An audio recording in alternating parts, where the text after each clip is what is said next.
Hello,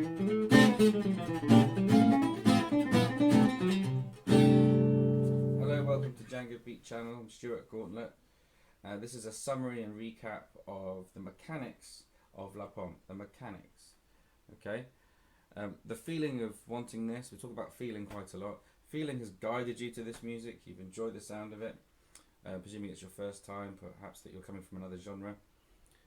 Mechanics will help you enter it, and feeling and continued practice and playing and enjoyment will help you to continue with it. But this is just the mechanics. We don't have time for the entire history of it all.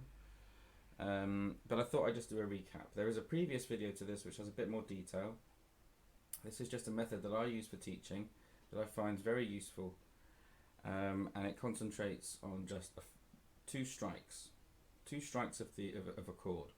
The chord you need is an A-6, and in the previous video you'll be able to see where I tell you exactly how to play this, if you don't already know. For those of you that do, this will perhaps just be a variation, a way of reassessing the way that you play. So in jazz, very important, all forms of jazz, something that's quite important is that in swing, the 2 and the 4, 1, 2, 3, 4, the 2 and the 4 are emphasized, and it's played on the hi-hat, the 2 and the 4, and so it's 1, 2, 3, 4, 1, 2, 3, 4, 1, 2, 3, 4, 1, 2, 3, 4. So we need to make the 2 and the 4 slightly stronger. Now this is done automatically in the technique of La Pompe. The first strike being more of a strum than an actual strike. So I'm just going to do it one more time for you. So this is the procedure I go through for teaching a student. Now rest your plectrum, pick on the lowest string. Feel the weight of it, the weight of your hand on there, and you're going to strum through very quickly, and then you're going to pull your hand up without touching the strings and hold it and hover it above. Ready? Also, you notice I've muted, so mute there as well. I do that just by simply releasing the pressure of my fingers.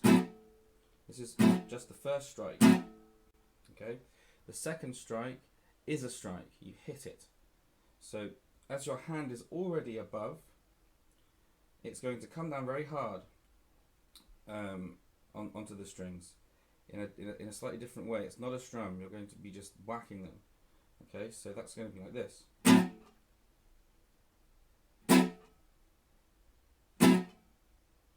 You notice that the very important thing I'm doing is I'm resetting the plectrum after the second strike.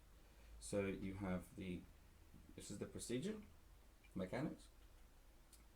Rest your plectrum, strum through, bounce up, hover above, second strike, reset your plectrum. Strike through, bounce up, strike, reset your plectrum.